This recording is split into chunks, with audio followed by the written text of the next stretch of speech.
también que se unen por los medios de la transmisión virtual. Que Dios me los bendiga. Estamos en la cuarta clase de este curso, Reglas de Estudio Bíblico, ¿sí? Bueno, nuestra hermana nos acaba de preguntar sobre... A ver, vamos un ratito acá. Me hizo la pregunta sobre... Hermanita, perdone. Sí, pastor, sobre a qué se refiere cuando tomamos Ya, la la cena cena, sí, indignamente, la sí. cena del Señor. La cena del Señor, tomarla indignamente, ¿no? ¿A qué se refiere esto?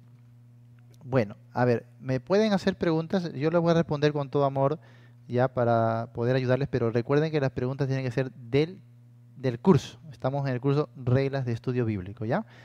Pero bueno, Primera de Corintios capítulo 11 dice que debemos participar de la cena dignamente y no de manera indigna. ¿Qué es participar de manera digna o indigna? No hay que adivinar, lo dice el contexto mismo. Ahí leyendo todo el capítulo, ahí vamos a ver lo que es participar dignamente o indignamente. Primero voy a decir lo que no es y lo que comúnmente se cree en las iglesias. ¿Qué no es participar de la cena indignamente? Es participar habiendo cometido un pecado en la semana. Eso no es beber indignamente. Si se tratara de eso, nadie participaría, porque ¿quién no peca en la semana? A ver, díganme ustedes, ¿quién no peca? Todos pecan, todos pecan. Entonces, algunos piensan, ay, como yo pequé esta semana, no puedo venir a tomar la cena del Señor.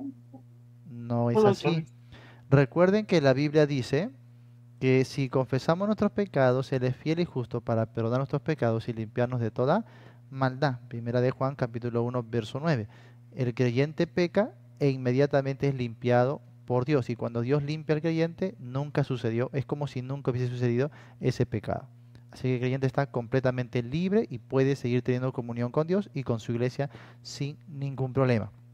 Así que beber indignamente no es que tú tengas algún pecado. Cuando la Biblia habla del beber indignamente se refiere a la cena misma, en el momento mismo que se celebraba la cena, por eso hay que leer el contexto. En el contexto Pablo denuncia de los corintios que mientras se celebraba la cena del Señor, ¿qué hacían ellos? Se peleaban, se emborrachaban, andaban en glotonería y no les importaba que incluso habían hermanos pobres que no tenían para comer y ellos comían su banquete en la cara de ellos. Entonces no tenían respeto hacia la cena, hacia lo que representaba la cena. Por eso Pablo dice, aquel que bebe indignamente, sin discernir el cuerpo del Señor, o sea, aquel que no tiene ningún respeto, no entiende lo que simboliza el pan y el vino.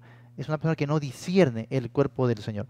Esta persona que viene y viene solo a emborracharse, viene a comer, viene a pelearse con los demás o viene a menospreciar a los demás, está participando indignamente, sin ninguna reverencia a lo que esto representa. Y estas personas van a ser castigadas por el Señor. Es lo que dice el contexto. ¿Ya? Entonces hay que corregir ciertas cositas porque a veces las iglesias se guían de tradiciones de lo que siempre se dijo o siempre se hizo y no exactamente lo que estamos viendo en la Biblia. ¿Ya? Muy bien. Muchas gracias, pastor. Gracias. Dios te bendiga, hermanita. Entonces quiere decir que ningún cristiano debe aislarse o eximirse de participar en la cena del Señor. Todos tienen que ir a participar. Hay cristianos que el pastor llama, mano, vamos a tener cena del Señor y varios "Ay, no ven, no vienen ese día al culto. Ay, no, qué miedo participar, ¿no? Porque esa persona que tiene miedo es porque no entendió la doctrina.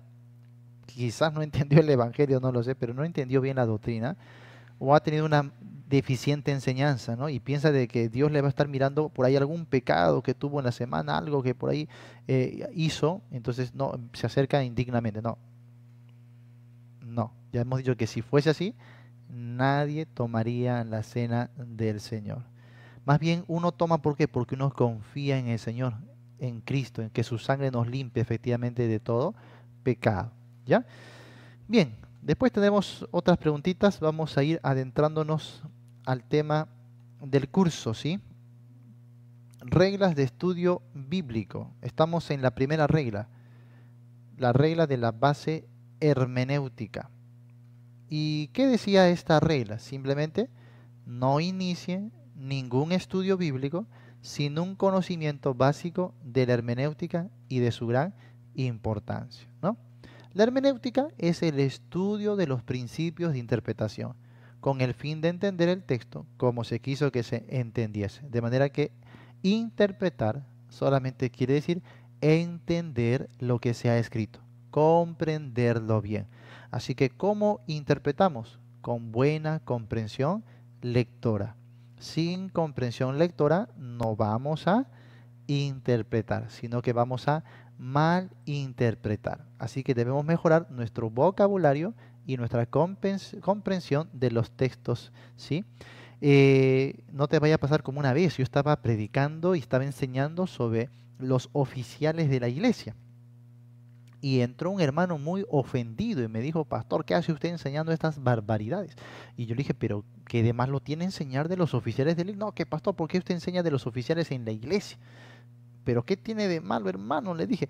Y me dijo, no, pastor, que los oficiales son para que estén en las calles. Ahí deben estar los oficiales en las calles persiguiendo a los malhechores. ¿Qué va a haber policías en la iglesia? Y yo, ay, Señor Dios mío, hermano, no estoy hablando de oficiales policías. Estoy hablando de los oficiales en el sentido de que adquieren un oficio ministerial. ¿Cómo se llama a los que ejercen un oficio en el ministerio? Se llama oficiales, pues porque ejercen un oficio. Y, ay, pastor, dice. Dios mío, a veces nos va a pasar eso, ¿eh? Cuando estudiamos la Biblia, leemos una palabra y si no tenemos un buen vocabulario, por supuesto que vamos a malinterpretar.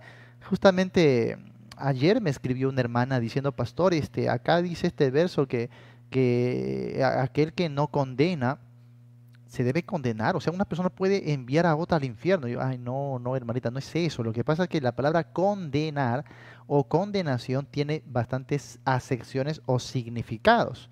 Entonces, usted tiene que ver el contexto. El contexto no está hablando de enviar al infierno. El contexto está hablando de condenar en el sentido de que uno rechaza. Cuando uno rechaza, por ejemplo, a una persona, la está condenando. Cuando uno juzga a una persona, la está condenando. Cuando uno tiene una mala idea o se ha formado una mala reputación sobre una persona, la está condenando.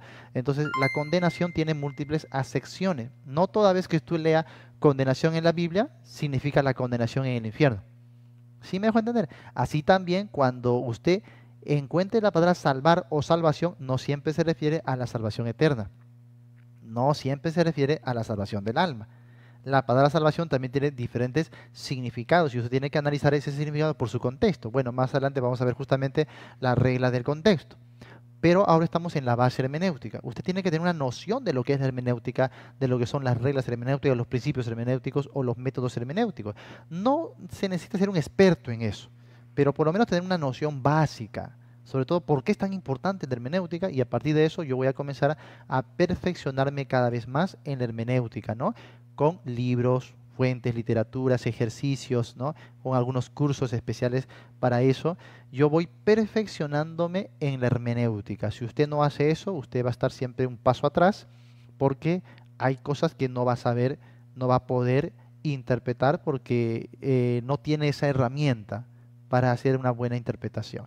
No es que usted no sea inteligente, no es que no tenga el Espíritu Santo, simplemente que no tiene cierta información, no tiene cierto conocimiento o ciertas herramientas. Y por eso otros le aventajan en el tema de la interpretación de la Biblia. Y cuando digo interpretación nuevamente, no es darle un significado diferente al texto. Interpretar es simplemente entender el texto de manera correcta. Para eso uso los principios hermenéuticos, ¿ya? Así que bastante, por favor, ejercicio, bastante información sobre la hermenéutica y ya les di un tip bastante importante la semana anterior. Lo que tienen que hacer sobre todo para perfeccionarse en una buena interpretación es mejorar su comprensión lectora. Deben mejorar. ¿Cuántos han hecho ejercicios esta semana? A ver, levante su mano. ¿Cuántos han hecho ejercicios de comprensión lectora? Ahí está, 1, 2, 3, 4, muy bien, qué bueno, qué bueno, qué bueno. Varios han hecho sus ejercicios, ¿no? De repente han ido al internet a buscar información, han transcrito algunos pasajes de la Biblia, qué bueno. Así vamos a ir mejorando nuestra comprensión lectora. Hay un hermano que me sugirió, pastor, ¿por qué no hace un curso o una clase de comprensión lectora? ¿No? De, por ejemplo, también los conectores lógicos, me dijo, que es bastante bueno, porque yo siempre menciono en mis interpretaciones los conectores lógicos. Pastor, ¿por qué no nos enseña de eso? ¿Cuántos le gustaría eso? Por favor, a ver, levánteme la manito. Si por lo menos tengo a 10, lo hacemos. Ahí está, hay varios, la mayoría. Sería bueno, ¿no? Ya, entonces voy a ver eso, voy a preparar una clase, podría ser un seminario de algunos días para mejorar nuestra comprensión lectora y también el uso de algunos conectivos lógicos en la literatura. Eso va a ser muy importante. A veces solo un pero, una preposición, te puede cambiar toda la interpretación. Una coma nada más te puede cambiar todo el sentido de interpretación. Por eso la hermenéutica es tan importante. ¿Ya? Y esto es lo que quería lograr con la primera regla, es que todos se propongan aprender hermenéutica, aprender a interpretar. Todos, no, no va a ser inmediato, va a ser todo un proceso, pero tienes que emprender ese proceso, tienes que aprender a caminar, ¿sí? Comprendiendo la hermenéutica. Así que esta regla, nuevamente, recuerda que tienes que memorizar la regla.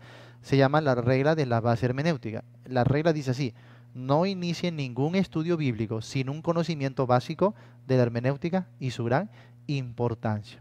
Recuerden, amados hermanos, que la hermenéutica se divide en dos: hermenéutica general y hermenéutica especial. La hermenéutica general abarca normas para interpretar cualquier pasaje de la Biblia. Por ejemplo, la norma del contexto es para todo pasaje de la Biblia. La comparación escritura con escritura es para toda la Biblia también. Pero la hermenéutica especial usa normas de acuerdo al género que tú quieres estudiar. Entonces hay normas para estudiar poesía, hay normas para estudiar profecía, hay normas para estudiar epístolas, hay normas para estudiar historia o libros históricos y así. Eso es la hermenéutica especial. ¿Ya? Las dos son importantes porque hay algunos que se van solo al especial, pensando de que eso es lo máximo y abandonan lo otro, que es la general. Yo diría que están cometiendo un gran error. Ustedes deben comenzar con la hermenéutica número uno y deben darle bastante importancia a los principios generales, porque eso es la base, el fundamento de lo demás. Es como que tú quieras construir una casa sin poner base a tu casa. No podría ser. Así que primero, la hermenéutica uno para todos, obligación. En segundo lugar, ya viene la hermenéutica 2, por algo es 2, pues, ¿ya? La especial. Ahora voy a aprender cosas para cada género, para cada literatura especial de la Biblia. Recuerda que la Biblia es rica en su literatura, no es una sola literatura, es muy rica en su literatura. Así que usted tiene que también tener normas para ciertos géneros literarios de la Biblia. Eso lo veremos más adelante también. Vimos también, recuerda, 4 razones para estudiar hermenéutica, importante. Y vimos también, aparte de estas razones, de lo que nos ofrece la hermenéutica, la última tenía que ver con atravesar las brechas, ¿no? La hermenéutica nos enseña a atravesar la brecha entre los tiempos bíblicos y nuestra época. Por ejemplo, nos enseña a atravesar la brecha del tiempo, a atravesar la brecha cultural, la brecha del idioma y la brecha histórica. ¿Hay más brechas? Por supuesto que sí, pero estas son las más resaltantes, las más importantes. Brechas entre nosotros y los primeros lectores de la Biblia. Usted tiene que comprender que es como si ellos pertenecieran a un mundo totalmente diferente al nuestro. Así que hay cosas que no entendemos como ellos la entendían. Por eso es importante la hermenéutica. Les di el ejemplo que hasta el día de hoy, aunque hablamos el mismo idioma, nosotros no nos entendemos en ciertas cosas, porque no formamos parte de la misma cultura, del mismo lugar, del mismo contexto. Y aunque hablamos el mismo idioma, hay veces que no nos entendemos, ¿no? ¿Se dan cuenta? Así también ocurre en la Biblia. Hay cosas que no vamos a entender si no nos identificamos con ellos, si no entendemos su cosmovisión, su cultura, su ambiente, su historia, su idioma, ¿no? Entonces va a ser muy importante entonces la hermenéutica en este sentido. Bueno, amados hermanos, después de eso vamos a continuar hacia la regla número 2, ¿ya? La regla número 2, que es el panorama de la Biblia. La regla del panorama. Así se llama, la regla del panorama de la Biblia. La primera regla, ¿cómo se llamaba? La regla de la base hermenéutica. Palabra clave, hermenéutica. La segunda regla se llama la regla del panorama de la Biblia. Palabra clave, panorama. Así de simple. Así que usted vaya memorizando las palabras claves.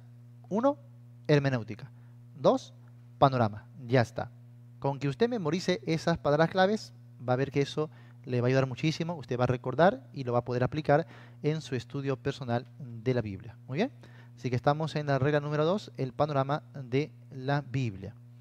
Y esta regla dice simplemente así: nunca empiece ningún estudio de la Biblia sin antes conocer y considerar su panorama general y el complemento entre los libros. Importantísimo, amados hermanos. Esto es clave, ¿ya? Por favor, repitamos de nuevo la regla. Repitamos la regla. Nunca, nunca. ¿Y qué es nunca, hermanos? ¿Qué es nunca? No hay para pensarlo mucho. Nunca es nunca. Nunca, nunca, nunca. Nunca es nunca, simplemente, ¿ya? Y dice la palabra de Dios, no, dice la regla hermenéutica: nunca empiece ningún estudio de la Biblia sin antes conocer y considerar su panorama general. Ahí hay que subrayar eso. Su panorama general y el complemento entre los libros. Y el complemento entre los libros. Aquí van a tener un poquito más nada más, de ventaja los alumnos que están en el curso El Panorama Bíblico. A ver, ¿quiénes están en el curso Panorama Bíblico? Levante la manito. Ahí están, 1, 2, 3, 4, uy, casi todos ahí. Casi todos los de Panorama también están en reglas. Qué bueno. Los que están llevando conmigo el curso Panorama Bíblico, es como si estuviesen estudiando un zoom, un gran zoom de esta regla, la regla número 2. Entonces van a aprovechar muy bien esta regla, la regla del panorama de la Biblia. Y ahorita vamos a ver la explicación, y con el curso de panorama bíblico pues lo van a aprovechar mucho más. Si hay alguien que quiere llevar ese curso, pues ahí tenemos los enlaces, vamos a dejar en los comentarios, o también puede ingresar a pastorjonathan.com/recursos o comunicarse con nosotros para ofrecer el enlace para que adquiera este curso bastante bueno que le va a orientar en toda la base del panorama de la Biblia. ¿Ok? Muy bien, así que estamos en la regla número 2. Y esta regla tiene que ver con mirar a la Biblia como un todo, amados hermanos. Mirar a la Biblia como un gran libro, que por supuesto tiene un principio y un desarrollo hasta el fin. Es decir, que hay unidad en su pensamiento, unidad en su cuerpo. Es importante esto, ¿ya? El panorama de la Biblia dice: nunca empiece ningún estudio de la Biblia sin antes conocer y considerar su panorama general y el complemento. Ojo, esto va a ser importante: el complemento entre los libros. La Biblia tiene 66 libros, ustedes lo saben. 39 en el Antiguo Testamento, que los alumnos del curso Panorama Bíblico están aprendiendo de memoria, y 27 en el Nuevo Testamento, que después también los aprenderemos de memoria, ¿no? Entonces suman 66 libros. Son libros independientes. Cada libro tiene un mensaje especial. Cada libro va a aportar algo al mensaje general de la Biblia. Y por eso los libros tienen unidad entre sí, tienen armonía entre sí. Así que yo tengo que entender no solamente el mensaje general de cada libro, sino que tengo que entender también cómo se complementan estos libros entre sí.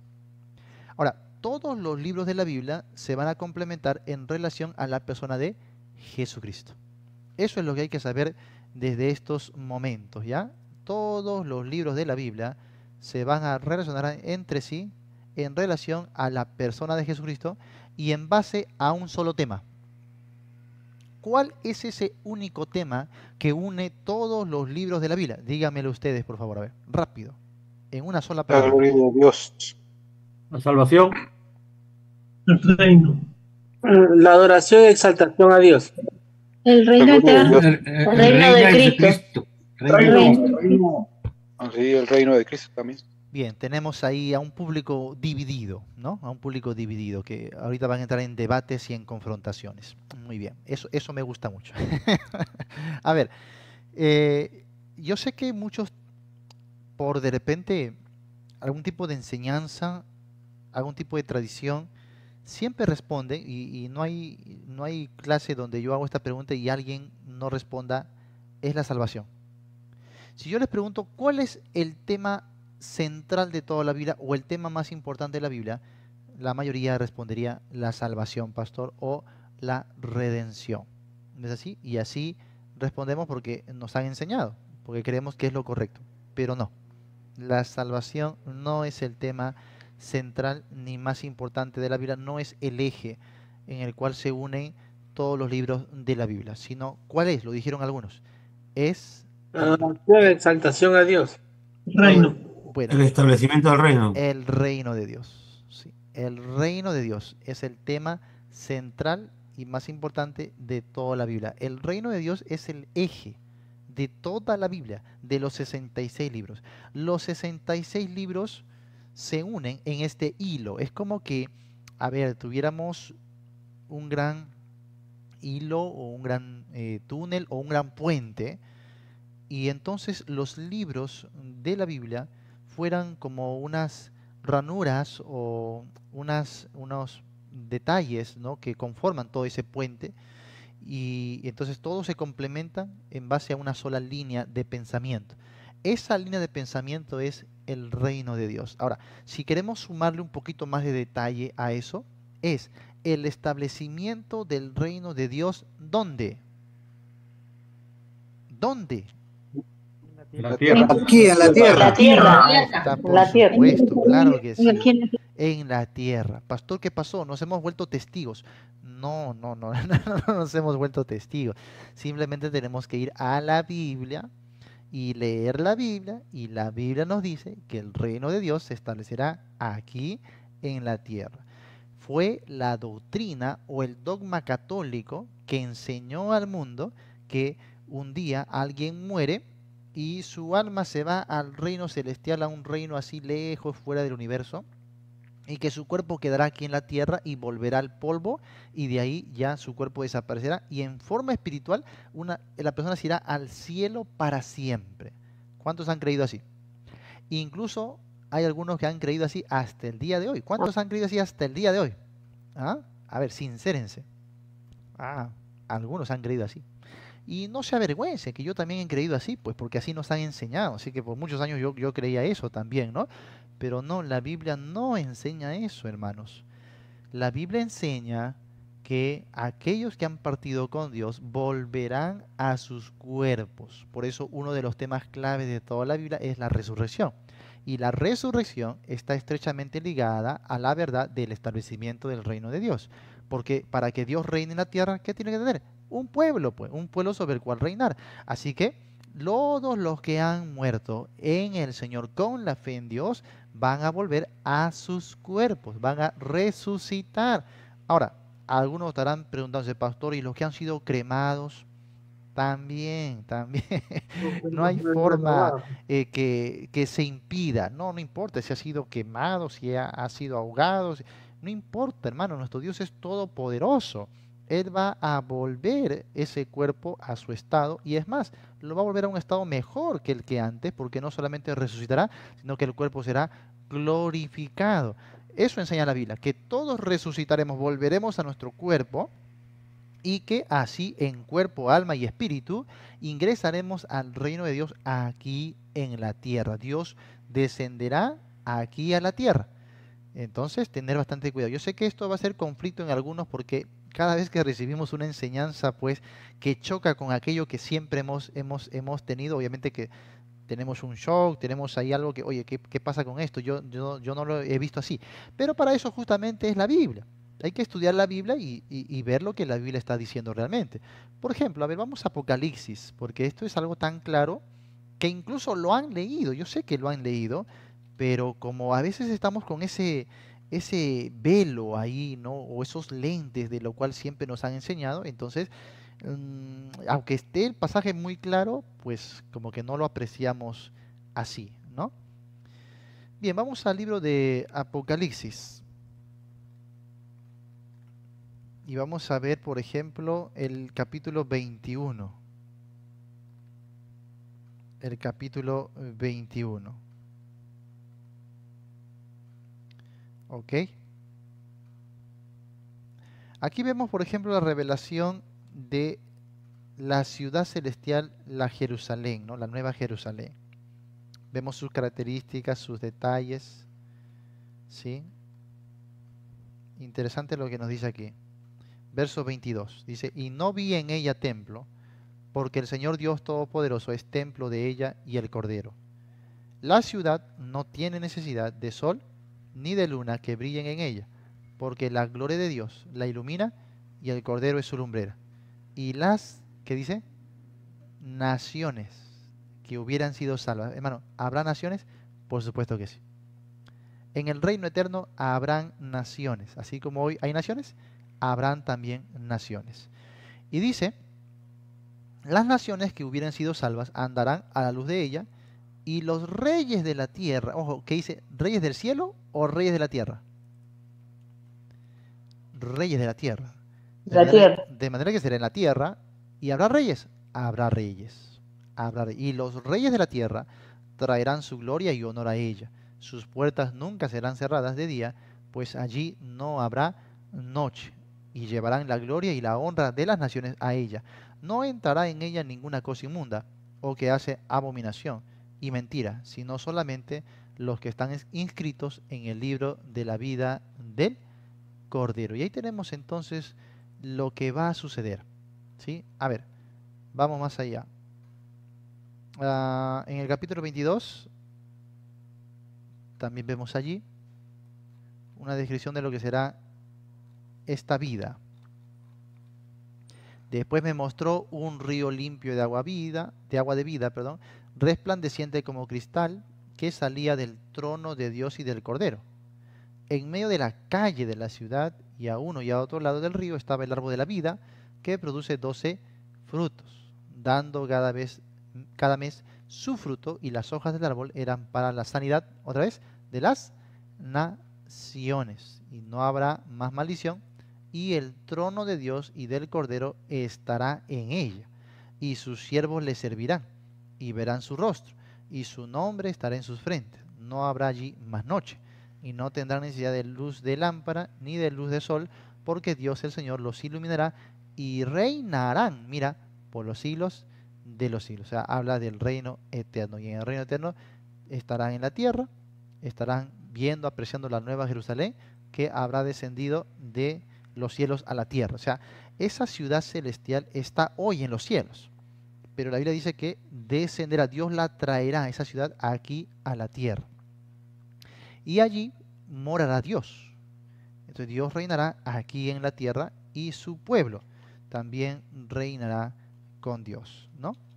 Así que esto es bastante obvio, bastante claro en las páginas de la Biblia. Vamos a ver otros versículos. Aquí está. En el capítulo 21, verso 2 dice: Yo, Juan, vi la santa ciudad, la nueva Jerusalén, descender del cielo. Ahí está. Descender del cielo. De Dios. ¿Ven? O sea, Dios está ahí haciendo esto. Dispuesta como una esposa ataviada para su marido. Ahí está la ciudad, la nueva Jerusalén, desciende del cielo de Dios, dice. Dispuesta como una esposa ataviada, o sea, preciosa, preciosa.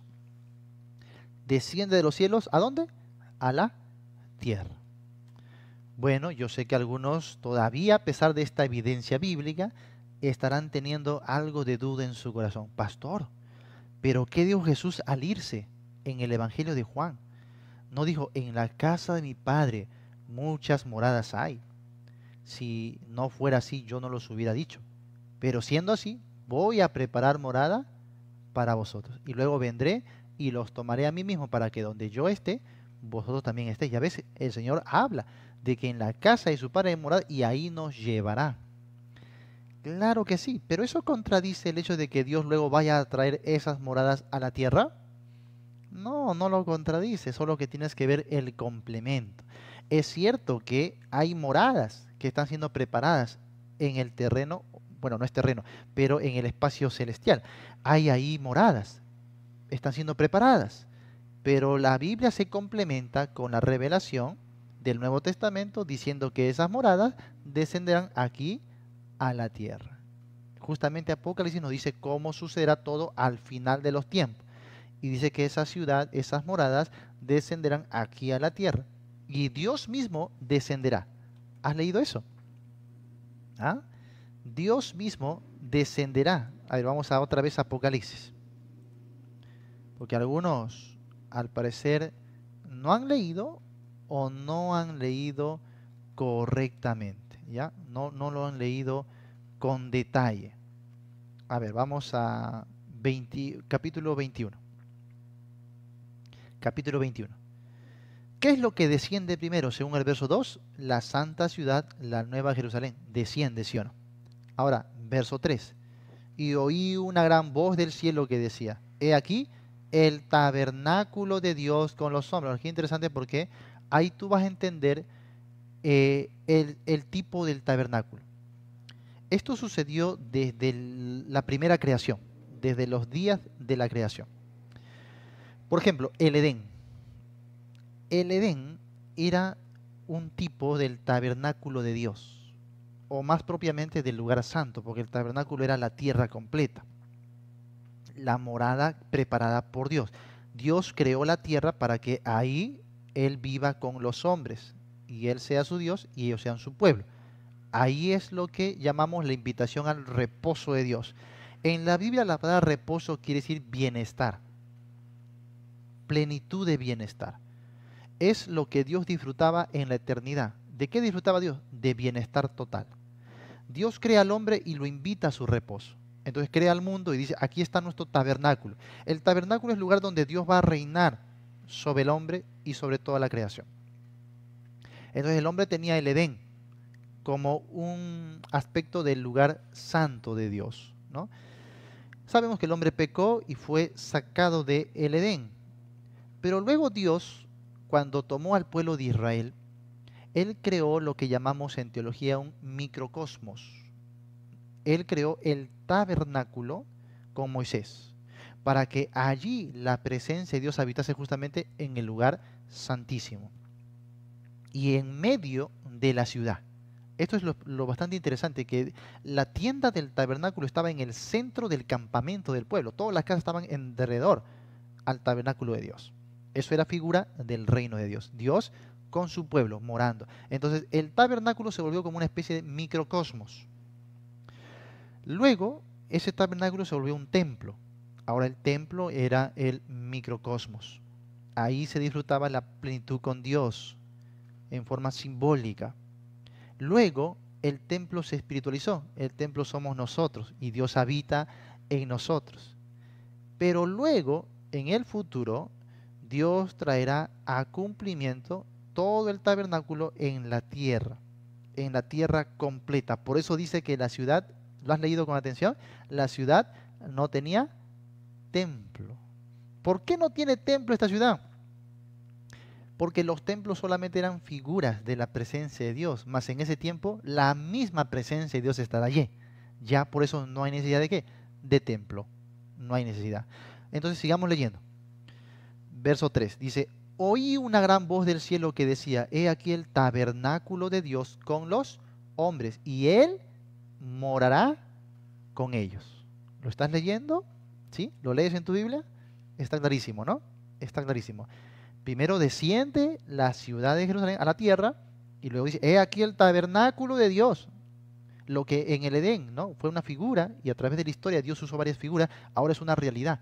El gran tabernáculo de Dios en la tierra, con los hombres, y dice, Él morará con ellos. Mira cómo estamos hilando todos los libros de la Biblia en un solo tema. Ahora, tú recordarás el Evangelio de Juan capítulo 1 cuando dice en el verso 14, y aquel verbo se hizo carne y habitó entre nosotros, y vimos su gloria. Muy bien. La palabra en el griego, ¿saben qué es? Esa palabra para habitó, ¿saben qué significa? En el griego es tabernaculizó. Tabernaculizó, o sea, hizo su tienda entre nosotros.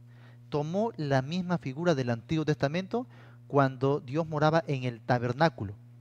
Aquel verbo que se hizo carne vino y tabernaculizó entre nosotros. Ahora, qué interesante, porque ¿qué hizo Jesús antes de morir en la Pascua?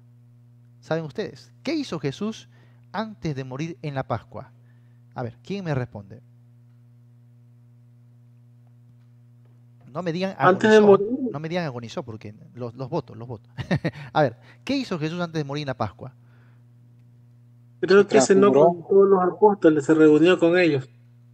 sea, no con ellos. Ya, Como quien dice, hizo su última despedida con ¿qué más? ¿Qué más? A ver, hablándole lo que le iba a pasar. algo más, algo más. Es más, lo hizo días antes. Estableció el nuevo pacto. Más antes. Porque eso es la Pascua. Entró, Fue ahora. Se transfiguró. Se transfiguró. No tan antes. No entró tan a su antes. pueblo. Entró al pueblo. Ahí nomás, a unos días antes. A unos días antes. Entró al pueblo de Jerusalén. Que, La cena con los apóstoles. no, eso fue en la mía Pascua. Yo estoy diciendo antes, días antes de la Pascua. Sí, hermano, dime. ¿Trae triunfal a Jerusalén? Antes. Bueno, ahí, estamos ahí. Cuando entra a Jerusalén, comienza unas fiestas muy importantes. ¿Qué fiesta celebró Jesús antes de la Pascua? La fiesta de los tabernáculos. Amén, claro, ¿de qué estamos hablando? Pues, ¿no? La fiesta de los tabernáculos. Ahora, ¿ustedes saben de qué trataba la fiesta de los tabernáculos? De la liberación del pueblo de Israel. Ya, de la pero esclavitud. ¿de qué trataba la fiesta, la celebración? ¿Cómo se hacía? Eran los campamentos. Estaban haciendo moradas cada uno. Campamentos. Salían En carpitas. llegaban a carpas. El pueblo salía de sus casas fuera de la ciudad y hacía enramadas, tabernáculos, y habitaba allí por toda la semana. Justamente la Pascua es el fin de la semana de los tabernáculos. En realidad es la misma fiesta, solo que la fiesta de los tabernáculos terminaba con la Pascua. ¿Sí me dejo entender? Por eso que antes de celebrar la Pascua, Jesús celebró la fiesta de los tabernáculos. Ahora, hay algo interesante aquí. ¿Qué pasó cuando Jesús se transfiguró delante de Pedro, Jacob y de Juan? ¿Qué pasó cuando ellos estaban viendo ahí a Jesús hablando con Moisés y con Elías? ¿Qué pasó? ¿Qué pasó con los apóstoles? ¿Qué dijeron? ¿Te recuerdas? Ellos Querían hacer 3 enramadas. Ahí está. Ahora entiendes por qué Pedro le dice, Señor, hagamos 3 enramadas. ¿Alguna vez lo has entendido? No, ¿por qué? ¿Qué le pasó? Pedro estaba loco. No, Pedro estaba comprendiendo las fiestas judías o hebreas, las escrituras, y sabía que este tabernáculo, esta fiesta de los tabernáculos, hablaba de qué? Del establecimiento del reino de Dios. Por alguna razón, y mira lo maravilloso que es la Biblia, 2 de Pedro capítulo 1. Esta noche no vas a dormir, porque esta noche vas a descubrir que no sabías estudiar la Biblia, pero ahora estás aprendiendo. A ver, 2 de Pedro capítulo 1. Mira lo que el mismo Pedro dice de ese monte de la transfiguración. Y con esto también vas a comprender el pasaje que recuerdas cuando Jesús dijo, os digo que algunos de vosotros no gustarán la muerte hasta que vean al Hijo del Hombre viniendo en las nubes. ¿Recuerdas? Y tú te rompes la cabeza. ¿Cómo que algunos de ellos no iban a morir hasta que Jesús viniese? Si Jesús no viene hace 2000 años, entonces estas personas ya debieron haber muerto. ¿O qué pasa? Están andando por ahí viejitos de 2000 años. ¿No? Entonces te rompes la cabeza. No entiendes. Ahora vas a entender. ¿Ya? Vamos. 2 de Pedro capítulo 1, verso 16. Dice, porque no os hemos dado a conocer el poder. ¿Y qué dice? Anótenlo ahí. ¿Qué dice? Y la venida. Ojo, no solo el poder, sino la venida de nuestro Señor Jesucristo, siguiendo fábulas artificiosas, sino como habiendo visto, ¿qué dice? Con nuestros propios ojos su majestad. Entonces, ¿vieron a Jesús en su venida, sí o no? Claro que sí. Vieron a Jesús en su venida. Pero ¿cómo es esto posible, pastor? Bueno, sigue leyendo. Dice, pues cuando Él recibió de Dios Padre honra y gloria, le fue enviada desde la magnífica gloria una voz que decía, este es mi Hijo amado, en el cual tengo complacencia. Y nosotros, mira, oímos esta voz enviada del cielo cuando estábamos con Él en el monte santo. ¿A qué se le llama el monte santo? Al monte de la transfiguración. Ahí es donde ellos vieron que el monte se cubrió de la nube siempre está en relación al reino de Dios, también a la venida de Cristo. Y en medio de la nube la voz que decía, este es mi Hijo amado. ¡Wow! Y Pedro dice, hemos visto la venida del Señor. Hemos visto el cumplimiento de las promesas. Hemos visto al Cristo glorificado. Por alguna razón el Señor, cuando descendieron del monte, ¿qué les dijo? No se lo digan a nadie.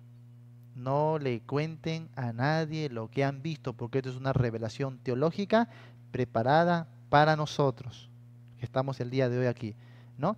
Entonces, qué interesante lo que está diciéndonos Pedro. Pedro está diciendo que sí vio la venida del Señor. Y es lo que Jesús dijo, que algunos de ellos no iban a gustar la muerte hasta que vean al Hijo del Hombre en su venida. Y se cumplió 6 días después nada más en el monte de la transfiguración.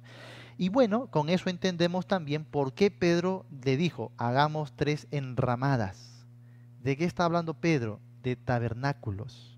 De tabernáculos. Estaba hablando del establecimiento del reino de Dios. Por eso dice, hemos visto su venida. ¡Wow! ¿Entiendes la Biblia, hermano? ¿Entienden o no entienden? Maravilloso, pastor, maravilloso, maravilloso. Hoy no dormimos. Por supuesto que sí, hoy no van a dormir algunos, ¿no? Dios mío, pastor, ¿cuánto tiempo he perdido? No, no pienses en cuánto tiempo has perdido, piensa en lo que vas a ganar de aquí en adelante, ¿no? Estudiando la Biblia con diligencia, ¿sí? Siguiendo estos principios usted va a poder entender muy bien la Biblia. ¿Qué hemos hecho, pastor? ¿Qué es lo que acaba de hacer usted? He contemplado un tema bíblico considerando el panorama general de la Biblia. Eso se conoce como estudiar la Biblia en panorama. Es algo que lamentablemente no se practica en las iglesias o no se les enseña a los creyentes en las iglesias. Pero que tú y yo debemos aprenderlo y debemos enseñarlo al mayor número posible. Porque esto es entender la Biblia como fue escrita por Dios, realmente, en su panorama general. Cuando voy a la Biblia en su panorama, las doctrinas van a ser más claras para mí. Ya no voy a estar pidiendo capítulo y versículo. No, ahora voy a ver toda la Biblia como un todo y ver cómo la Biblia va formando, va construyendo su teología. Así que por eso les decía, ¿no? ¿Cuál va a ser nuestro eje? Nuestro eje va a ser el reino de Dios. El reino de Dios se va a establecer aquí en la tierra, no en ningún otro espacio del universo, aquí en la tierra. Y eso no nos vuelve adventistas y no nos vuelve testigos de Jehová. ¿Ya? Porque yo sé que ustedes dirán, pastor, ellos predican el reino aquí en la tierra. Sí, pero ellos solo predican una parte de la verdad. No predican el 100% de la verdad.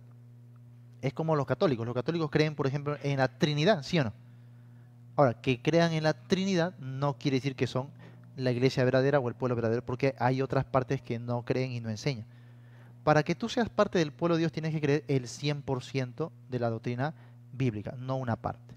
Ahora, entonces, en cuestión del establecimiento del reino aquí en la tierra, sí tienen razón los testigos o los adventistas. En lo que fallan es en su aplicación y en el modo de ingresar a ese reino. Ya esa es otra cosa. Esa es otra cosita, donde tendríamos que contemplar otros aspectos de la revelación del panorama de la Biblia, ¿no? Por ahora solamente nos estamos quedando con este detalle, que Dios va a establecer su reino aquí en la tierra. Si alguien tiene dudas sobre esto, me pregunta después, ¿ya? Les acabo de decir que Juan, cuando Jesús dice, en la casa de mi Padre muchas moradas hay, no contradice eso, lo complementa. Y también 1 de Pedro, capítulo 1, verso 3 al verso 4 o 5, dice que Dios ha preparado, o está preparando, ¿no?, una ciudad reservada en los cielos para vosotros, dice.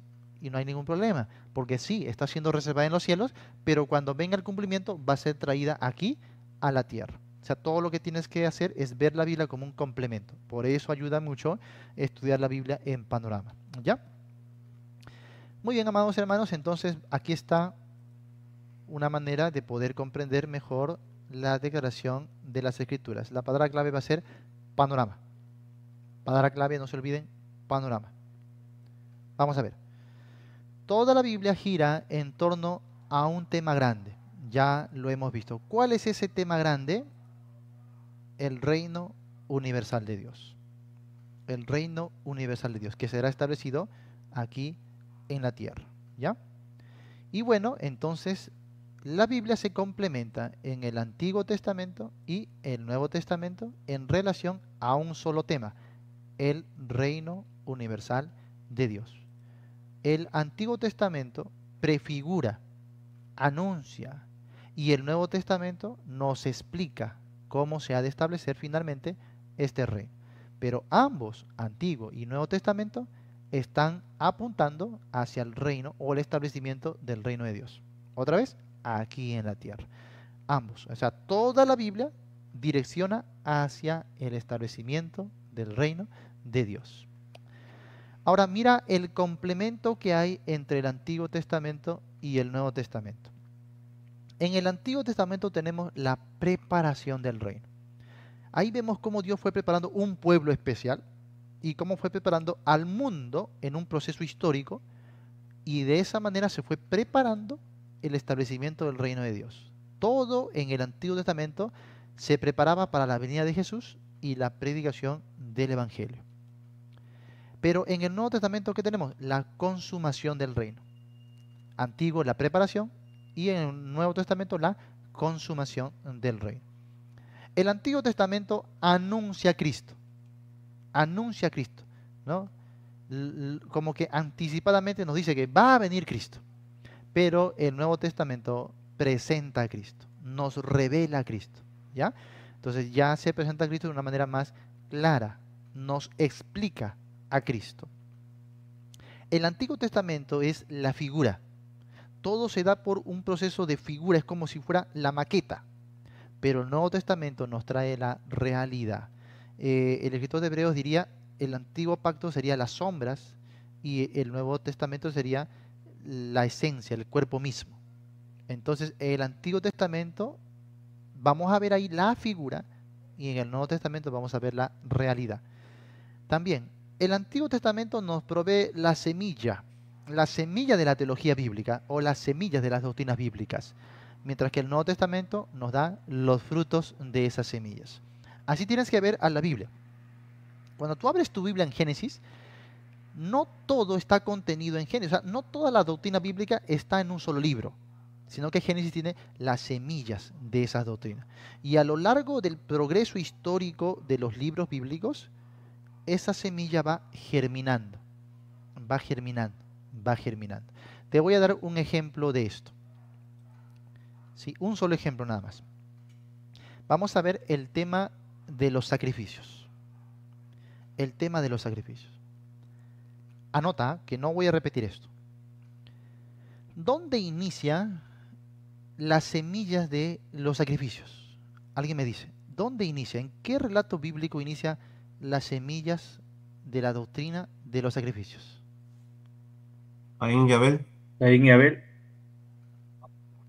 Muy bien. Los vestuarios de Adán y Eva. Muy bien, en Génesis. En la historia de Adán y Eva que habían pecado contra Dios. Y la Biblia dice que Dios los vistió de túnicas de pieles. No lo dice, date cuenta, en todo el detalle. No nos dice que Dios tuvo que sacrificar y derramar y hacer esto. No. Solamente te da una pequeña semillita. Dice, y vistió Dios, y le hizo, dice, túnicas de pieles y vistió a Adán y su mujer. Nosotros, obviamente, por el complemento de la Biblia, sabemos que hubo ahí sacrificio. Este sacrificio aporta un tema. El tema del revestimiento. El revestimiento. O sea, cuando se efectuaba una propiciación, alguien era revestido de la justicia de aquel que había sido muerto. En este caso, ellos llevaban las pieles de los animales. Eso iba a representar la justicia que se iba a impartir a todo aquel que se acogiera al sacrificio de Dios. Pero no tenemos todo eso claro, eso lo sabemos porque ya tenemos toda la Biblia. Pero si tendríamos solamente el relato de Génesis capítulo 3 y 4, no hay forma de saberlo. Solamente tenemos ahí la idea de un sacrificio. Nada más. Ahora, seguimos avanzando y la idea del sacrificio progresa. Y tenemos ahora el capítulo 4 de Génesis con la historia de Caín y Abel. Y dice la Biblia que el sacrificio de Caín no fue acepto y el sacrificio de Abel sí fue acepto. Ahora se presenta algo más sobre la idea de los sacrificios. Ahora estamos viendo el detalle de la aceptación y la presentación. Los hombres presentan en adoración su sacrificio a Dios y Dios decide si los acepta o los rechaza. Ahí tenemos el detalle de la aceptación. Luego que en el Nuevo Testamento tú vas a ver sacrificio acepto. Sacrificio acepto. Bueno, y luego ahí vamos a ver que se incluyen algunas semillitas más. Por ejemplo, la semilla de la fe. La semilla de la fe. No lo vemos claramente en la historia, pero se están dando esas semillitas de la fe. Porque habla mucho del carácter justo de Abel, que se contrasta con el carácter impío de Caín. Razón por la cual Dios no acepta la ofrenda de él y sí la de Abel. Entonces ahí se suma algo más al sacrificio. El sacrificio tiene que ser acepto por Dios. Muy bien. Luego seguimos avanzando y vamos a ver otro sacrificio. Por ejemplo, a ver, el sacrificio de Isaac. Abraham llevando a Isaac a sacrificio. Ahora acá tenemos más revelación, más progreso en la doctrina de los sacrificios. Porque sabemos que Abraham tenía que sacrificar al hijo amado, tenía que hacerlo en un lugar específico con las instrucciones de Dios. Pero luego sabemos que no, finalmente Isaac no fue muerto, no fue sacrificado. Pero ¿qué hubo ahí? Dios proveyó un carnero. ¿Qué tenemos ahí? Otra idea más que se incluye a la doctrina del sacrificio, la sustitución. Dios provee a alguien que va a sustituir a una persona que va a ser sacrificada. Entonces ya tenemos más revelación sobre los sacrificios. No solamente el revestimiento, no solamente la aceptación, sino también ahora la sustitución. Estamos estudiando la Biblia tal como Dios la ha plasmado en las Escrituras, como Dios la ha revelado. ¿Ok? Bueno, avancemos un poquito más y tenemos ahí el establecimiento de la Pascua en el libro de Éxodo, cuando el pueblo de Israel llegó a estar esclavo, y ustedes saben que la 10ª plaga tenía que ver con la muerte de los primogénitos. Muy bien, pero Dios instituyó algo para que ellos no sean muertos. El sacrificio otra vez, sacrificio de un cordero, el cordero pascual.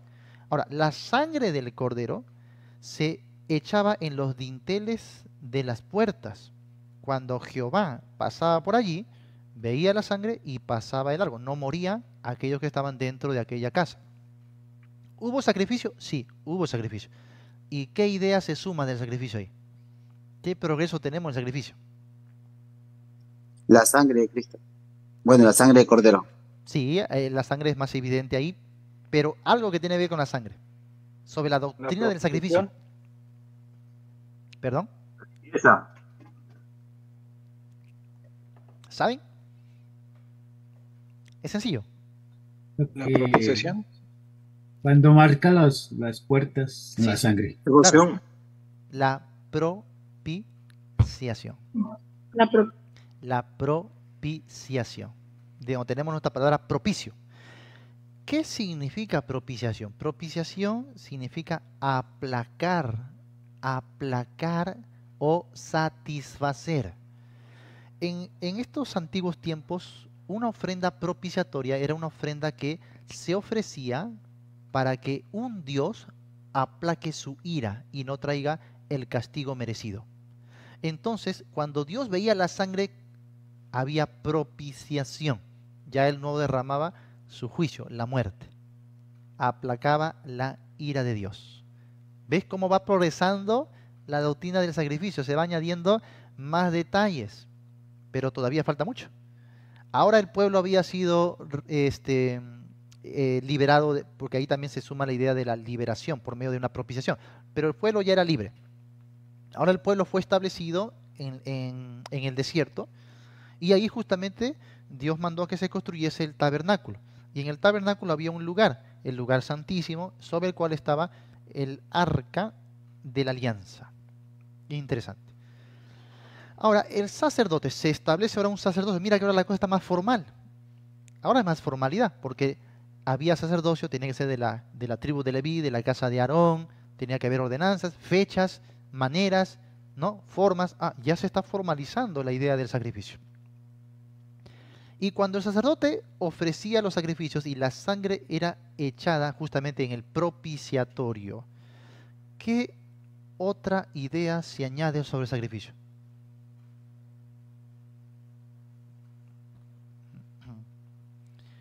se añade mucho más ideas sobre el sacrificio. Aparte de la administración, claro, se añade el detalle de la administración, porque había sacerdote. Pero ¿qué otro detalle más se añade? También hay propiciación. Sí, vas a ver lo que hubo antes, también lo vas a ver ahí. También hay propiciación. ¿Qué otro detalle más se suma a la doctrina del sacrificio? Expiación. Expiación. Sí. Expiación. Ahora, es interesante porque en el sacrificio anual, en el gran sacrificio anual, no se ofrecía un animal en sacrificio. Ahora se ofrecían 2. ¿Por qué 2? No tiene nada que ver con lo que dicen los adventistas, que uno tipifica a Cristo y otro a Barrabás. No tiene nada que ver eso. ¿Ya? Pero ¿por qué 2? Mira, un sacrificio, un cordero o un chivo expiatorio, se le mataba y su sangre se echaba al propiciatorio. Pero al otro se le llevaba al desierto y se le dejaba libre en el desierto. ¿Por qué Dios hacía esto? Esto era un sinónimo de la expiación del pecado del pueblo. Y la expiación tenía justamente dos pilares, dos ideas. Uno, la propiciación, que se cumplía con el derramamiento de sangre del cordero o del animal que era muerto. Pero la remisión con el animal que era suelto, porque remitir los pecados significa alejarlos. Recuerda que antes de que los animales pasen al sacrificio, el sacerdote colocaba su mano sobre los animales. De esa manera se traspasaba simbólicamente los pecados del pueblo al animal. Un animal era muerto para propiciación y el otro animal era dejado fuera. ¿Para qué? Para remisión. Remisión. O sea, Dios está echando lejos los pecados, está alejando los pecados. Luego el mensaje de los profetas es: mira que he alejado tus pecados, o los he echado al fondo del mar. O también dice muchas veces: lo alejaré vuestros pecados. Alejaré, no, los llevaré fuera. Ahora, qué interesante, porque Jesús cumplió las dos cosas. Uno, Jesús, dice el escritor de Hebreos, murió fuera del campamento, fuera de la ciudad. No murió dentro, sino fue llevado fuera, en sinónimo de que él estaba llevando el pecado fuera del pueblo. Y Jesús fue muerto derramando sangre, propiciación. O sea, ¿ya qué tenemos con Jesús? Con Jesús ya tenemos el pináculo de la revelación de los sacrificios. Eso que comenzó en Génesis como una semillita, ha ido progresando hasta el sacrificio perfecto de Cristo Jesús. Cuando vemos a Cristo Jesús se suma, por supuesto, el detalle ya de toda la revelación bíblica en torno al sacrificio. Pero no va a quedar solamente con la muerte de Cristo Jesús y la salvación que provee con su muerte, sino eso se va a extender hasta el establecimiento del reino de Dios. Así se cumple con la profecía de las 70 semanas y también lo que Jesús mismo dijo en la Pascua. ¿Qué dijo? No volveré a beber del fruto de la vid hasta que haya entrado en mi reino. No voy a tomar esto con ustedes, sino hasta que yo esté en mi reino. ¡Wow! Aquí hay una idea tremenda. O sea, el sacrificio, la idea del sacrificio todavía se va a extender hasta el final de los tiempos. Todo eso nos ofrece ¿qué? Comunión. Comunión. Y así es como estudiamos, hermanos, la Biblia. En su panorama. Vamos viendo cómo un tema bíblico va progresando a lo largo de la Biblia. Ahora tú no vas a ver las historias sueltas, historias libres, por aquí, ay, qué bonito, Isaac y su fe, y de repente me enseña algo para... No, no. Ahora vas a ver una teología en progreso en todos los libros de la Biblia. ¿Sí me entendieron? ¿Por qué los veo preocupados? No sé, Dios mío, creo que se han confundido más. Algo pasó.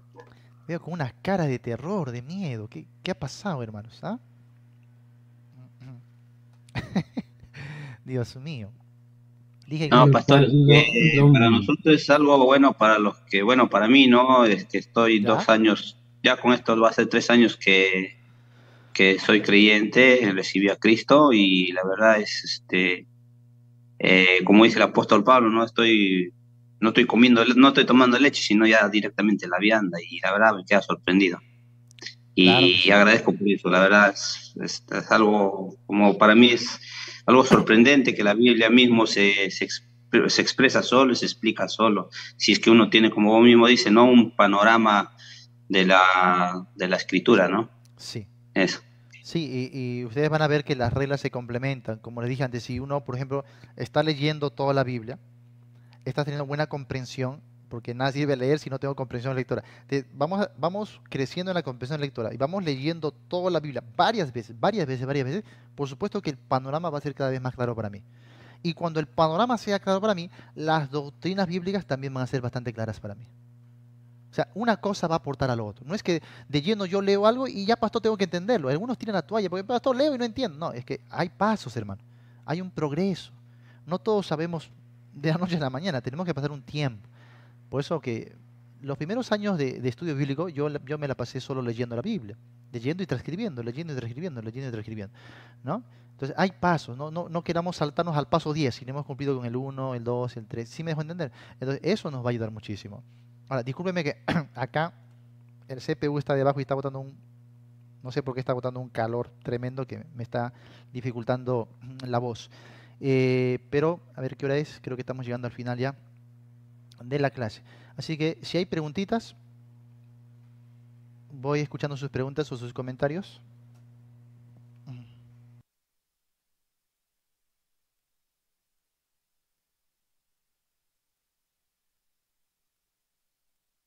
Profe, Sí, buenas Manuel, noches. dime, Manuel.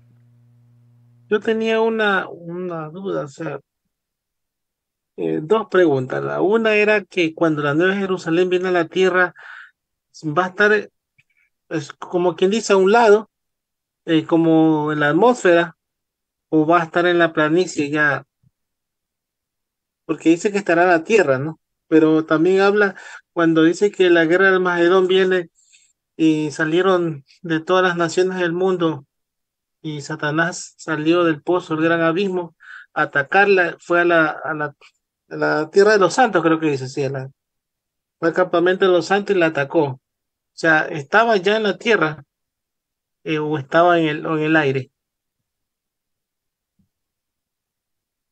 Sí, muy bien. Veremos más detalles como eso después, pero sí, lo que pasa es que ahí estamos hablando del milenio.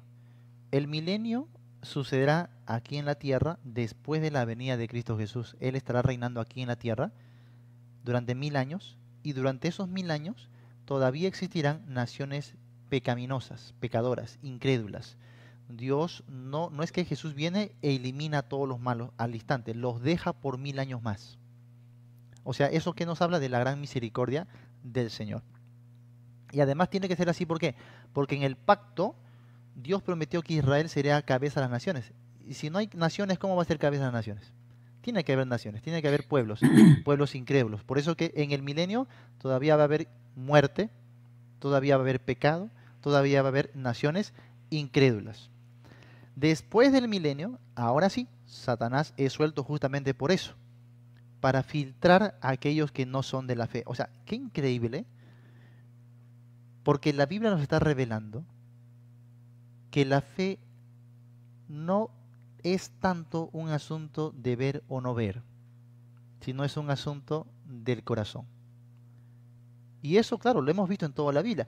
En toda la Biblia hemos visto que Dios se manifestó con milagros, con señales portentosas y aún así los hombres no creían, no se arrepentían. En el futuro no será la excepción. Cuando Cristo Jesús venga a reinar aquí en la tierra y los hombres vean, en vez de amarlo, lo van a odiar. Interesante. Así que después de 1000 años, ojo, no son 10, 20, 30, son 1000 años que Cristo reine en la tierra, el mundo todavía le odiará, le aborrecerá. Por eso Satanás no ha sido lanzado al lago de fuego, sino ha sido solo preso, capturado, hasta que se cumplan los 1000 años. Una vez que se cumplan los 1000 años, Satanás será suelto para filtrar del mundo a toda esa gente que, en lugar de amar a Cristo, que será visible, que todos lo apreciarán, pero en vez de amarlo lo aborrecen, entonces Satanás es soltado como un filtro al mundo. Ojo, Satanás, y leen bien Apocalipsis 20, no engaña a los que están dentro del campamento. El campamento justamente es Canaán, la tierra prometida, donde ahí estará reinando Cristo con sus santos. Satanás no ingresa allí. Satanás va, léelo claramente, el texto dice, a las naciones del mundo, de los 4 ángulos de la tierra. y a ellos los reúne para la batalla. ¿Y contra quiénes va a batallar? Justamente contra el campamento de los santos, o sea, contra la ciudad amada de Dios, contra el pueblo de Dios que estará reinando ahí en la tierra prometida. Entonces, cuando eso suceda, ahí el Señor recién matará a todos los incrédulos del mundo. Satanás será lanzado al lago de fuego y ahí viene el juicio final, de donde ahora sí todos van a ser lanzados al lago de fuego y los creyentes vamos a pasar a reinar eternamente con el Señor. Pero ahora la tierra transformada. Eso que acabamos de ver en Apocalipsis 21 y 22 sucede entonces después del milenio, cuando la tierra recién es transformada y solo la habitarán naciones salvas. Nada más. Bueno, ese es un resumen del orden escatológico para entender. Y nuevamente, cuando tú ves la Biblia en panorama, esto se clarifica mucho más. Mucho, mucho más. Esa es la regla del panorama de la Biblia. Hermano Luis Enrique. Pastor, buenas noches. Buenas noches, hermanos. Pastor, una pregunta. Cuando hemos tenido la oportunidad de leer un poco el libro de Juan, hemos visto ahí que, bueno, usted habló de la fiesta de los tabernáculos. Cada vez que el Señor iba a hacer un milagro o hacía alguna señal, siempre era cercana a la fiesta, ¿no? La fiesta de la Pascua y ejecutaba un milagro. Hay una doctrina ahí que se esté queriendo mostrar, pastor, que se quiera revelar en el libro de Juan. Él siempre estaban cerca de las fiestas, fiesta de las Pascuas, los tabernáculos, y siempre Sí. ocurría algo en ese tiempo. Depende mucho del evangelista, ¿no? ¿En qué énfasis, cuál es el énfasis del evangelista? Porque creo que quien más hace eso es Marcos, que Marcos pone mucha atención sobre el ministerio público de Jesús, ¿no?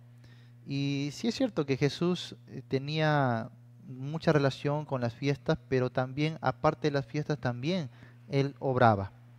Entonces, no es ni lo uno ni lo otro. No es que estaba aparte de las fiestas o que solamente era exclusivo de las fiestas, porque también obraba en tiempos donde no habían fiestas. Entonces, más bien lo que sí hay que recalcar es que estaba presente en las fiestas por un motivo muy especial y tiene que ver con el reino. La doctrina ahí tiene que ver exclusivamente con el reino. Por eso que Jesús es el tema que más predicó, el reino. Arrepentidos porque el reino de los cielos se ha acercado. Y cuando él resucitó, justamente lo que le preguntaban los discípulos era: ¿restaurarás el reino de Israel en estos tiempos?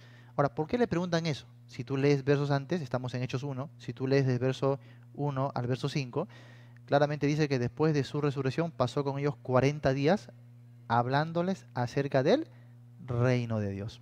O sea, la enseñanza enfática o prioritaria de Jesús después de su resurrección fue el establecimiento del reino de Dios. Por eso cuando ya él iba ascendiendo o iba a ascender a las nubes, los discípulos le dicen: ¿restaurarás el reino a Israel en estos tiempos? Así que muchas de estas fiestas tienen que ver con el establecimiento del reino de Dios, pero eso será a través de una nación, la nación de Israel. Por eso Jesús se identificaba mucho también con ellos y con sus festividades. Wow. No sé por qué está dando tanto calor acá. Sí, hermano Alberto, dime.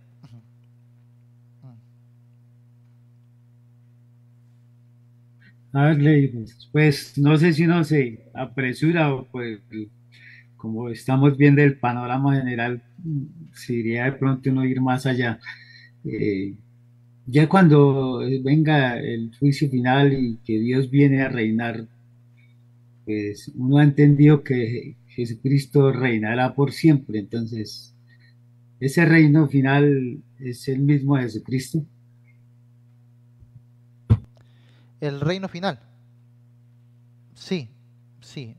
Lo que pasa es que el milenio es parte del reino eterno, solo que es como si fuera la antesala o la preparación del reino eterno, ¿no? Y también ahí en el milenio se cumplen las promesas a Israel. Termina el milenio y el reino continúa. No es que son dos reinos diferentes, es el mismo reino. Lo único que cambia son algunas características de los reinos. Como dije, en el milenio existirá todavía gente incrédula, el pecado, la muerte. Pero después del milenio, ya la misma muerte ya no existirá más. Ya solamente habitarán la tierra naciones salvas. O sea, y la misma tierra será transformada. Entonces cambian las condiciones, pero no cambia el reino sigue siendo el mismo. Bien, hermanos. Una pregunta. Ok, pastor, Sí, gracias. dígame, aproveche el último minuto. Una pregunta. Los cielos o el cielo, he entendido que no es la atmósfera aquí donde vivimos ni fuera de la atmósfera, es la presencia misma de Dios. A ver si me explico un poco de eso, no me he quedado muy clara. Sí, hay que diferenciar los tres cielos, pues, ¿no? Los cielos. El primer cielo es la atmósfera. El segundo cielo es fuera de la atmósfera, ¿ya? El espacio exterior. Y el tercer cielo sería el cielo donde mora Dios, que ya no sería un lugar espacial, sino simplemente sería el sitio, el lugar, digámoslo así, donde mora Dios, donde está la presencia de Dios, la inmanencia de Dios. Y eso podría suceder en cualquier parte, de cualquier parte. No necesariamente es, lo que pasa es que a veces se ha explicado así, ¿no? Primer cielo aquí, segundo cielo, y el tercer cielo ya es más allá, en un lugar recóndito más allá del universo. No. Tercer cielo es donde Dios reina. Entonces tercer cielo puede ser en el segundo cielo o en el primer cielo también, no hay ningún problema. Entonces el cielo es donde Dios mora y reina. De manera que cuando Dios more y reine aquí en la tierra, ¿dónde está el cielo? Pues en la tierra. Pues en la tierra. Claro, aquí es el cielo. Es como la palabra paraíso. Paraíso no es un nombre para un lugar específico, sino paraíso describe el estado o la condición de un lugar. Por ejemplo, ¿el Edén era paraíso? Sí, el Edén era paraíso. ¿El tercer cielo es paraíso? Sí, Pablo lo llama paraíso en 2 Corintios 12, cuando dice un hombre que fue traspuesto o llevado al tercer cielo, al paraíso, dice, ¿no? El Seol, el lugar de reposo, ¿era paraíso? Sí, Jesús dijo al ladrón, hoy estarás conmigo en él, paraíso. ¿El milenio es paraíso? Naturalmente que sí, o la tierra de Canaán era paraíso, ¿no? Porque paraíso en realidad se refiere a un lugar donde hay bienestar total, hay reposo, hay plenitud. Entonces paraíso no es el nombre de un lugar específico, sino es el nombre al estado. Si un lugar goza de plenitud y bienestar total, es un paraíso. Entonces paraíso es un nombre para muchos lugares. Ahora, en la eternidad, cuando Dios establezca su reino aquí en la tierra sea transformada, pues la tierra completa será el paraíso. Es lo mismo con cielo. Cielo describe el lugar donde Dios mora y reina. Entonces, si Dios mora y reina aquí en la tierra es el cielo. Así que no se hagan problemas, porque aquellos me preguntan, pastor, ¿dónde pasaremos la eternidad? ¿En la tierra o en el cielo? Y yo le digo, en el cielo que será en la tierra. Muy bien. Amados hermanos, perdónenme, quisiera seguir, pero esto no me deja, es mucho calor, está botando la computadora. Que Dios me los bendiga. Creo que es la unción, creo. Gracias. Sí, es la unción. Gracias, pastor. Buen pastor, buenas noches. Buenas noches, ojalá mañana amanezca con vos. Buenas noches, pastor. Buenas noches, a los que están hermanos. en Lima, mañana tenemos un programa especial en Lima, en nuestra iglesia Viet La Perla, ¿sí? Les esperamos a las 9 de la mañana, estaremos celebrando con nuestras mamitas, ¿ya? Las mamitas de la iglesia, mañana es su día, estamos celebrando, no sé si en otros países, aquí en Perú celebramos mañana el Día de las Madres, y la Biblia dice, honra a tu padre y a tu madre, dice, ¿no? Entonces, si gustan, pueden venir con sus madres, ya sean hermanas, familiares, amigos, conocidas, vengan. Si no conocen a Cristo, también traigan, es una buena oportunidad para compartirles del Evangelio, del Señor. Sobre todo por eso lo hacemos, porque queremos compartir el Evangelio de Cristo, ¿no? Y queremos dar honor también a aquellas mamitas esforzadas que por supuesto la Biblia nos dice que debemos honrarlas. Así que mañana les espero para tener un programa muy especial a las 9 de la mañana en la iglesia Viet La Perla. Los que están cerca aquí a Chosica, Chaclacayo, la zona de Huaycán, Lima Este, igual estaremos en la iglesia Viet Cachahuacra. Ahí estará el pastor Daniel Carlos, pastor Daniel Guamacisa, y con la iglesia de Chosica irán allá. tendrán un gran día de programa también evangelístico por el Día de las Madres, y nosotros estaremos en Biec La Perla. O sea, Biec funciona, gracias a Dios, en distintos lugares, siempre propiciando el avance del Evangelio y la sana doctrina. Así que si gustan congregar en una iglesia de sana doctrina, también pueden comunicarse con nosotros. Voy a colocar aquí en los comentarios el enlace de la ubicación de la iglesia La Perla, por si hay hermanos que no conocen y quisieran llegar a nuestra iglesia de La Perla. Entonces aquí lo voy a estar colocando. Y bueno, hermanos, que Dios me los bendiga. Nos vemos. La próxima semana probablemente no tengamos clase el día sábado porque me encontraré de viaje. Estaremos yendo a Cusco y el sábado en la noche estaremos dando una conferencia apologética. Y si me preguntan si lo voy a transmitir, es dependiendo. Si hay señal de internet, hay las condiciones para transmitir, lo vamos a hacer. Si no, bueno, grabaremos, no sé qué haremos. Pero ya les comunicaré si hacemos algo. Yo lo veo muy difícil porque estaremos casi toda una semana ya viajando, enseñando, ¿no? Visitando iglesias y todo eso. Entonces va a ser muy difícil que hagan las clases. Pero si acaso sale algo por ahí, igual lo estaré comunicando.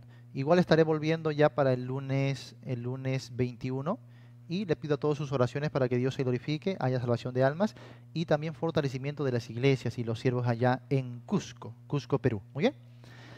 Amados hermanos, entonces nos despedimos. Muchas bendiciones. Pastor, una pregunta sobre los materiales. ¿Hay material para esta regla?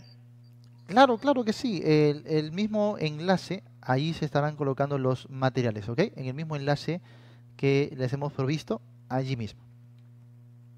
Muchas gracias. Descanse, pastor. Gracias. Nos vemos. Muchas bendiciones, pastor.